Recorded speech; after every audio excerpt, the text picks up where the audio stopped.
What a remarkable life and legacy. Loretta Lynn's voice was her ticket out of poverty and into a life of unfathomable success. Success she never would have imagined growing up as that coal miner's daughter. Well, she became a queen of country music. She risked her career when she talked about birth control. She was bold enough to sing about issues that society shied away from. She faced so much, such as radio bans, angry letters, and harsh judgments. This is a look at how women in old country music were labeled and sold as a scandal. Stay with me as I name the women, the songs, the dates, and the people who made the stories stick. I have the full tea ready to serve you. Do not go anywhere. Country music rules and the women who bent them. Old country music ran on some unrealistic expectations. Record companies, radio stations, and newspapers kept tight control over what songs reached listeners. People expected women to sing about family, faith, and decent love. Songs that named desire, divorce, or birth control were often met with strong resistance. Program directors at radio stations in cities like Nashville, Knoxville, and Memphis decided which records would play. Those program directors answered to station owners and to the advertisers who paid the bills. Managers and promoters watched the radio lists closely. A single ban from one station could cut sales in a whole region. Churches and civic groups often led complaints about a song. Those groups wrote letters to station managers and to the editors. Station owners feared losing advertisers who did not want to appear near a controversial song. In small towns, a few angry letters could tilt the balance. In larger cities, program directors weighed listener calls, sales, and the station's image before choosing what to play. The Grand Ole Opry offered prestige that many artists wanted. A single controversy could block a singer from that stage. Booking agents and promoters used Grand Ole Opry appearances as proof of acceptance. Artists who wanted that endorsement had to avoid choices that might upset Opry managers and the station programmers who mattered to the Opry. Women in country music learned to weigh every lyric they wrote. Some singers chose safer material to stay in constant rotation on the radio. Kitty Wells kept a respectful image after her early success. Other singers wrote from hard life experience and stepped into topics that alarmed station bosses. Loretta Lynn wrote songs that listeners found simple and direct. Publicity teams and record labels often used controversy to sell records. A headline about a singer could push a record into a new market. Promoters learned that a bold image on stage or in print could draw bigger crowds. Television shows such as Hee Haw and other variety programs gave singers a wide audience. Producers for those shows made decisions about wardrobe and performance that shaped a singer's public face. A single television appearance could change how an entire region saw a performer. Letters and editorials appeared in national papers. A small-town column could be picked up by larger city editors. Tabloid writers and gossip columns watched for pieces that would interest readers. Reporters followed tour stops and public appearances. Photographers often focused on a dress, a gesture, or a public quarrel. Those pictures ran in print and hardened public opinion. Industry reports tracked sales and radio plays by county and city. Record label teams used those numbers to decide where to push an artist next. If a record sold well in one market, promotions increased in nearby markets. If radio play fell because of controversy, labels sometimes changed their strategy. Managers could select a new single or arrange television slots to repair momentum. The label that a songwriter or singer received was rarely only a matter of private behavior. Marketing, radio rules, external pressures, and the choices of managers and promoters all worked together. These forces affected many careers for years. But here's where the system collided with something far bigger than sales charts. What happens when a song doesn't just stir gossip or headlines, but openly challenges the values of an entire culture? Loretta Lynn, the song that scared the radios. Loretta Lynn grew up in Butcher Hollow, Kentucky. She became a singer who wrote about the life she knew. In 1975, she released a song that shocked many country music listeners. The song is called "The Pill." It speaks plainly about birth control and a woman choosing when to have children.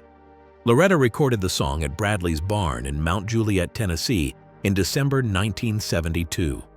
The single came out in 1975 on the album Back to the Country. Radio stations in many towns refused to play the record. Program directors said the subject was not proper for country radio at the time. Some stations banned the song outright. Other stations played it, and the record sold well where it did. The tune reached number 5 on the United States country chart and crossed into the pop chart, reaching number 70 on the Hot 100. In Canada, it reached number 1 on the country chart.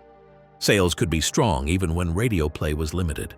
The writers listed on the record include Lorene Allen, Don McCann, T.D. Bayless, and Loretta Lynn. The producer was Owen Bradley. The recording uses the Jordan airs for background vocals on the track. Loretta had been known for songs such as Coal Miner's Daughter and You Ain't Woman Enough. The pill changed how some listeners saw her because it named a sensitive matter in public. Church leaders and civic groups led many of the complaints. Station owners worried that advertisers would pull support if they played the song. Program directors in cities like Nashville and Memphis balanced listener outcry and chart performance. In some cases, strong sales forced stations to play the record after initial resistance. Loretta and her team watched the country charts closely as the debate grew. The controversy gave the record national attention outside the usual country outlets. Newspapers and magazines ran stories about the song and the reaction to it. Play interviews recorded in 1975 show that some medical professionals told Loretta that the song helped spread the word about family planning in rural areas. At least one contemporary report said that the single sold about 15,000 copies per week in March 1975, even while many stations refused to air it.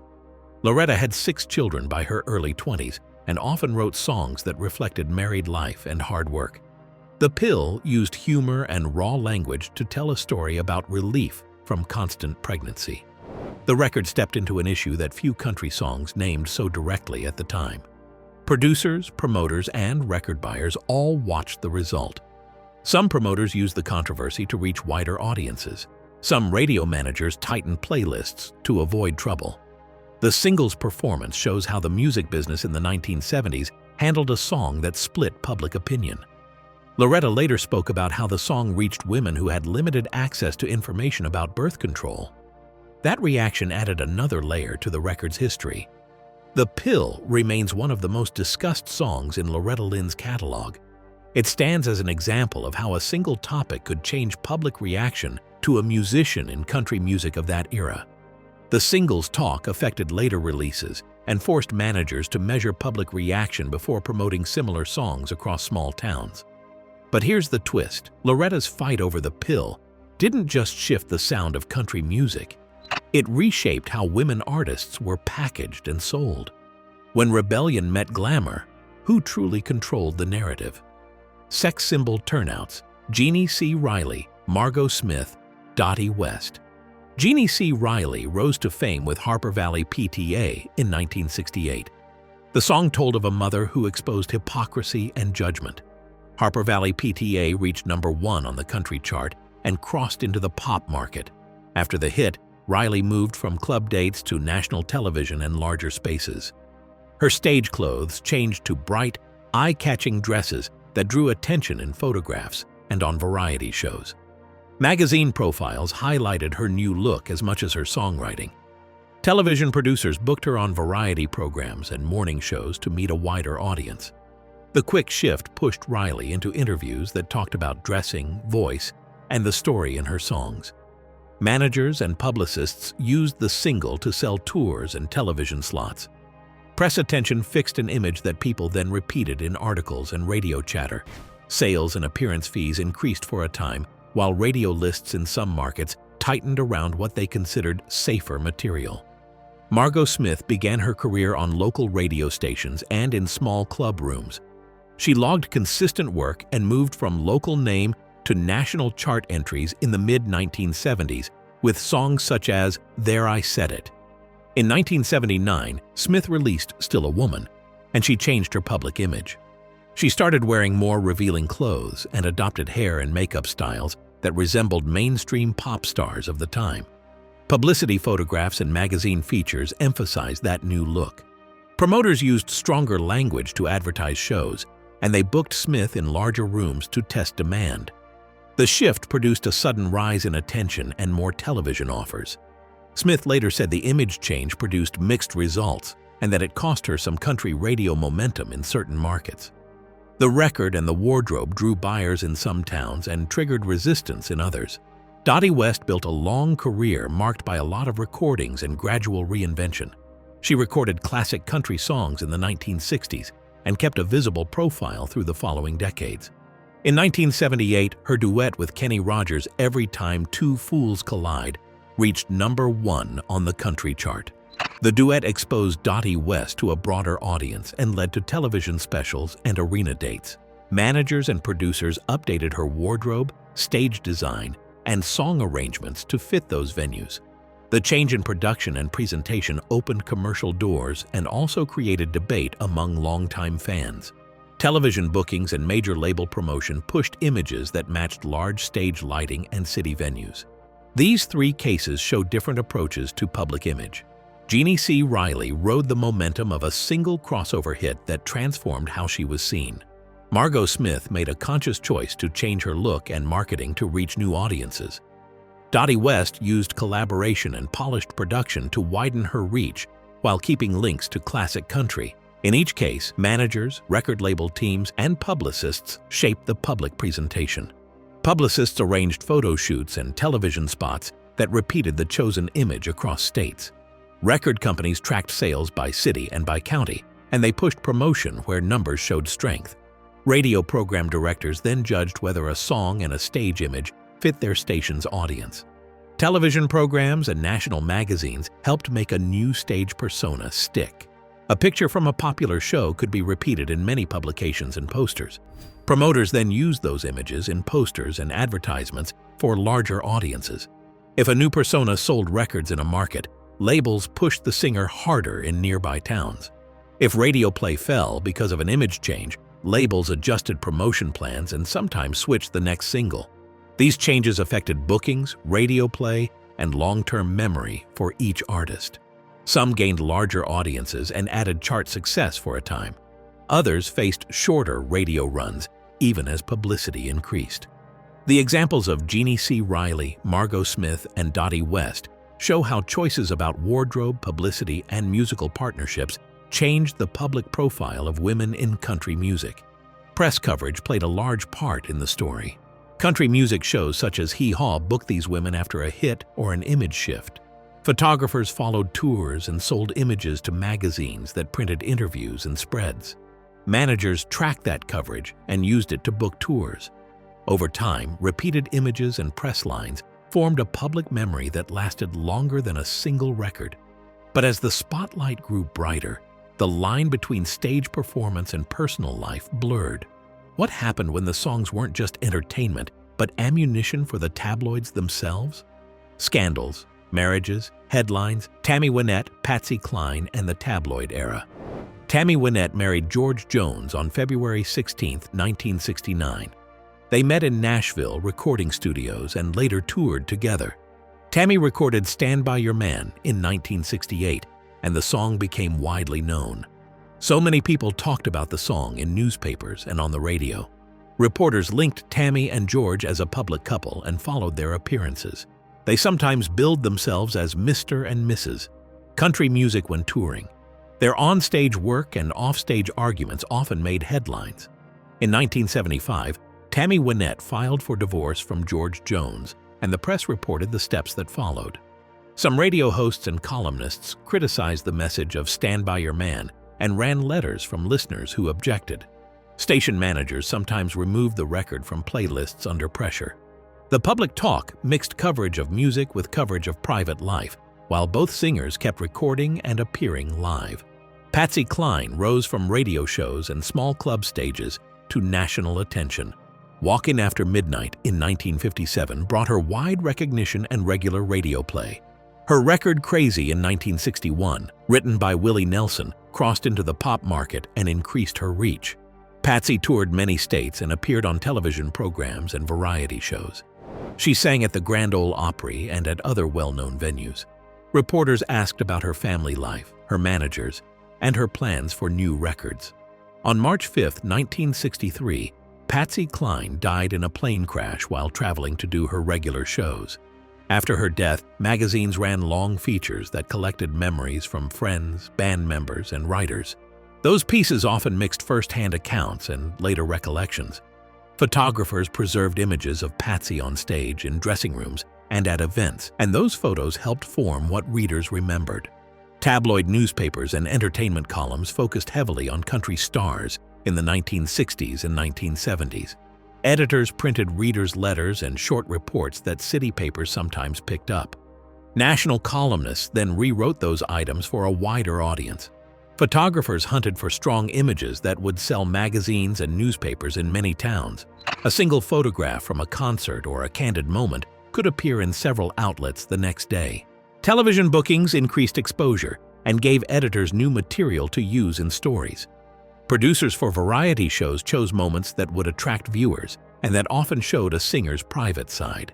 Editors sometimes ran eye-catching headlines without full verification to sell papers. That practice helped stories travel fast across states. Editors and columnists gave more attention to a woman singer's private life than to a male singer's life. Reports highlighted marriage trouble, dressing choices, and public quarrels alongside record reviews. Interviews with former partners and with friends sometimes reached the press with small errors that multiplied when retold. Over time, repeated lines and repeated pictures formed a public record that mixed verified facts and unproven claims.